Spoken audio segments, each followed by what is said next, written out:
ഇൻഷാ അല്ലാഹ് സമസ്തയുടെ 100-ാം വാർഷികം സമസ്ത സെന്റിനറി എന്ന പേരിൽ ഇൻഷാ അല്ലാഹ് 2026 അഥവാ അടുത്ത വർഷം വളരെ വിപുലമായ രീതിയിൽ നടത്തപ്പെടുകയാണ്.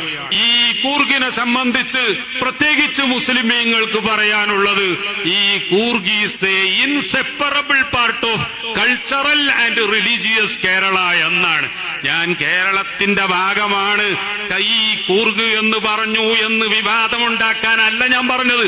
പൊളിറ്റിക്കലി ആൻഡ് ജിയോഗ്രഫിക്കലി മാപ്പിൽ കർണാടകയുടെ ഭാഗമാണെങ്കിലും പ്രത്യേകിച്ച് മുസ്ലിമീങ്ങൾ ഫോളോ ചെയ്യുന്നത് മറ്റേതെങ്കിലും നാട്ടിൽ നിന്ന് ഇറക്കുമതി ചെയ്യപ്പെട്ട മറ്റ് മുബ്തദിഈങ്ങളുടെ അല്ല, ആ നേതാക്കന്മാരെയോ സംഘടനയോ അല്ല, മറിച്ച് ഈ കൂർഗിലെ ജനങ്ങൾ ബഹുമാനപ്പെട്ട സുൽത്താനുൽ ഉലമാ ത്വവ്വലല്ലാഹു അംറഹു 58 മഹൽ